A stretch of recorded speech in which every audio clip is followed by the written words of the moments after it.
سے اور محبت کرتے اور آہستہ آہستہ پیار سے جو یکسانیت ہے ان کو بیان کرو. وقت ہو سکتا ہے آپ کو کچھ دن لگے, کچھ ہفتے لگے, کچھ سال لگے. آپ کا کام ہے ذکر کرنا, جیسا میرا کام ہے ذکر کرنا. ہدایت دیتا اللہ سبحانہ و تعالیٰ, ہدایت تو اللہ دیتا ہے, ہم صرف ذکر کرتے.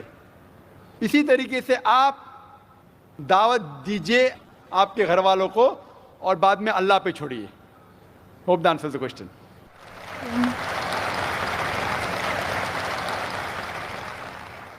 مائک نمبر 2 میں کوئی غیر مسلم بھائی ہوں تو سوال کر سکتے ہیں. Good evening, sir.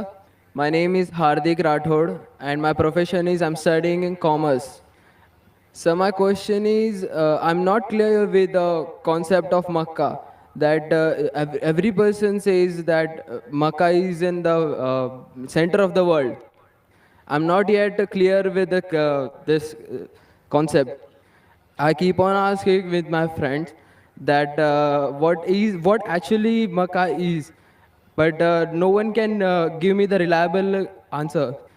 So please, I want to request you that please can you tell me in pure Hindi or English that what the actual concept of Makkah is. بھائی صاحب کا سوال ہے کہ میں اب تک یہ نہیں جان سکا مکہ کیا ہے, میں یہ نہیں جان سکا کیوں کہتے ہیں کہ مکہ زمین کے سینٹر میں ہے, محور میں ہے. میں یہ نہیں جان سکا کہ مکہ کیا چیز ہے. بھائی صاحب, مکہ جس طریقے سے قرآن مجید میں ذکر آتا ہے سورہ ال عمران میں سورہ نمبر 3 آیت نمبر 96 میں کہ مکہ وہ جگہ ہے جو سب سے پہلے عبادت کے لیے بنائی گئی, سب سے پہلے عبادت کی جگہ بنائی گئی وہ ہے مکہ. اور قرآن مجید میں لکھا ہے سورہ اسراء میں چیپٹر نمبر 17 آیت نمبر 1 میں کہ اس کے ارد گرد امن ہے اور مکہ کو کہا گیا ہے دارالامن.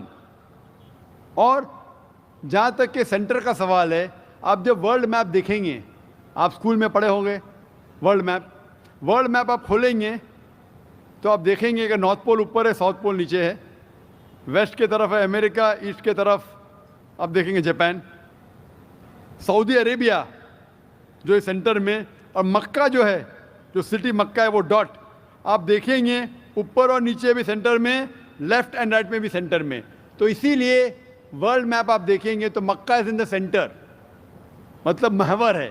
So that is one of the meanings.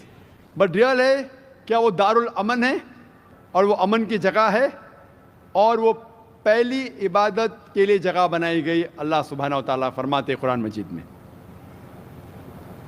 I see the people's means like the bhakt of Allah. They pierce their body and their means they do rally out on the road. What is it actually? بھائی صاحب نے سوال کیا کہ ہم دیکھتے ہیں کہ مسلمان لوگ اپنے جسم کو مارتے ہیں اور خون کرتے ہیں, کیا ہے؟ قرآن مجید میں کہا بھی نہیں لکھا ہے کہ مسلمان شوڈ پیئرس دی باڈی. قرآن مجید میں کہا نہیں لکھا ہے کہ اپنے جسم کو مارنا چاہیے. جہاں تک کہ صحیح حدیث ہے, صحیح حدیث میں اللہ کے فرماتے اگر انتقال ہوتا ہے آپ کے گھر والے کا یا کوئی نقصان ہوتا ہے, میکسیمم آپ 3 دن تک سوگ منا سکتے ہیں, 3 دن سے زیادہ نہیں, کیونکہ کسی کا بھی انتقال ہوتا ہے وہ اللہ کی طرف سے ہے. تو انتقال ہونے کے بعد بھی, موت کے بعد بھی اگر آپ کو سوگ منانا ہے, اگر آپ کو you want to well and کرائے, میکسیمم 3 days. تو یہ قرآن اور حدیث کے مطابق نہیں ہے, اور کوئی بھی کرتا ہے تو قرآن کے خلاف کرتا ہے. Hope that answers the question. Mike number 1 سے سوال بھائی. My name is Abhinav Kumar and I am a marketing manager. I want to ask you a question that why God has created this universe, us, and if God is one, then why He started with so many religions and coming to a point and contradicting itself in past, now saying that all these things which are in past, like you have said Bhagavad Gita, Ved or Bible or anything, they are not for this time. If I am seeing the scenario in the present scenario, I am thinking that any religion needs to grow up. Anyone, either it is Hinduism, either it is Christianity, either it is Muslim, any religion, Islam. And why God is contradicting itself by saying those things or saying those things in those scriptures?